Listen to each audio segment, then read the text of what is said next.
वधिक वीडियो ॾिसण लाइ असांजे यूट्यूब चैनल खे सब्सक्राइब, फेसबुक पेज खे लाइक ऐं ट्विटर अकाउंट खे फॉलो करण न विसारींदा। अस्सलाम वालेकुम नाज़रीन, मां कलसूम किचन मां तव्हां सां गॾु। असां अॼु पंहिंजे किचन में ठाहे रहिया आहियूं तूरियूं। पाण हिननि खे चवंदा आहियूं वलतूरियूं। हे वलतूरियूं मुंहिंजो आहिनि 1 किलो। सावा धाणा, सावा मिर्च, टमाटा, थूम, अदरक ऐं बसर। हाणे मां हिननि खे कटियां थी, तव्हां बि भाॼी कटे वठो त गॾिजी पचाए था वठो।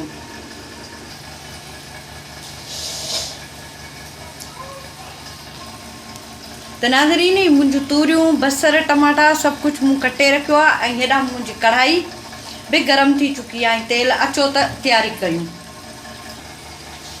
ते मुंहिंजो तेल गरम थी चुको आहे। इन में मां 1 चमचो ही चांहि वारो विझंदसि अछो जीरो ऐं हिनखे थोरो कंदसि मां हीअं भुञंदसि। कारो नाहे करिणो पर थोरो भुञणु ज़रूरी आहे।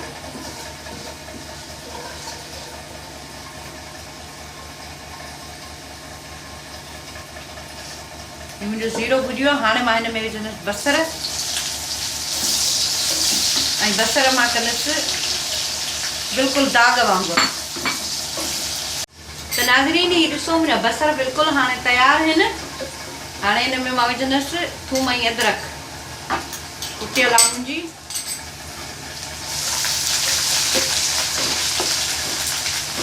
बाहि बिल्कुलु हिन घटि कई आहे त थोरी थूम खे मां भुञंदसि ऐं हिन में हाणे मां विझंदसि अधु चमचो हेॾा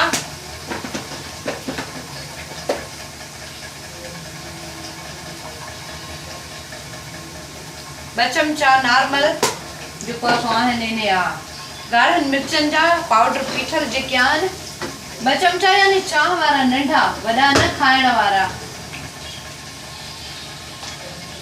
1 चमचो लूणु ऐं हाणे मुंहिंजो ही मसालो भुॼी चुको आहे। हाणे हिन में विझंदसि मां ही टमाटा। ही टमाटा मुंहिंजा सन्हड़ा न आहिनि कटियल, थोरा थुल्हा थुल्हा आहिनि। ॾिसो, हिकिड़े टमाटे मां बसि 4 पीस मूं कया आहिनि, जल्दी ॻरी वेंदा।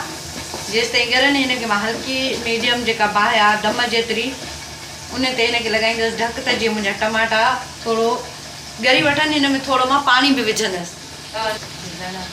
हेतिरो पाणी मां हिन में विझंदसि त जीअं मुंहिंजा टमाटा जेको आहे सही तरीक़े सां ॻरी सघनि।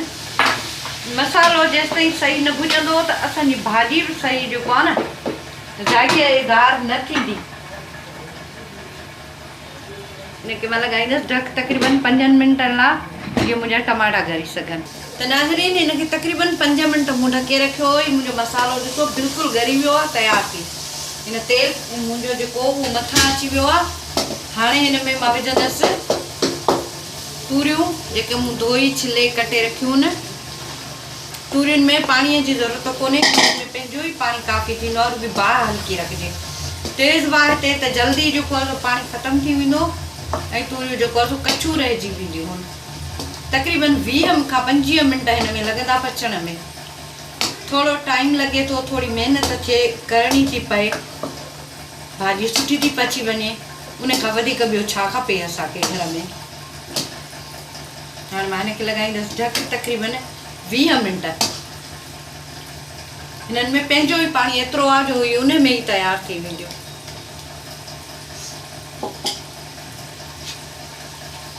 त नाज़रीन, इनखे मां ढक ॾेई रखी वई हुयसि हल्की बाहि ते, पर हिनखे विच में 2-3 दफ़ा ढक लाहे ऐं घुमायो आहे जीअं तूरियुनि जो तरो न लॻी वञे। हीअ ॾिसो, मुंहिंजूं तूरियूं बिल्कुलु हींअर तयारु आहिनि। मूंखे तूरियुनि में पीस न आहिनि वणंदा। मुंहिंजूं तूरियूं बिल्कुलु ॻरियल हूंदियूं आहिनि। हाणे हिन में मां विझंदसि हाणे 2 चमचा सुका धाणा जेके मूं थोरा भुञी ऐं कुटिया आहिनि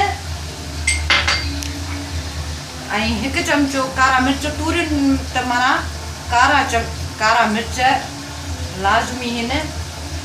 तव्हां जेकॾहिं पहिरियों विझो आहे त तव्हांजी भाॼी कारी थी वञे हा। हींअर विझण सां भाॼीअ ते को फ़र्क़ु न पवंदो।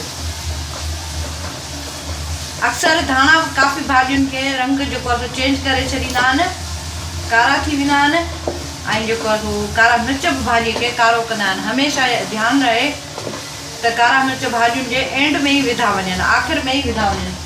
ऐं हाणे मां हिन में विझंदसि पंहिंजा सावा मिर्च ऐं सावा धाणा, तक़रीबन 4 सावा मिर्च आहिनि ऐं अधु गठी सावनि धाणनि जी आहे। तव्हां चांवरनि साण पंहिंजे घर जे मानीअ सां, नान सां, जंहिंसां बि खाओ तव्हांखे बहितरीन ई लॻंदी। अगरि तव्हांखे पसंदि थी अचे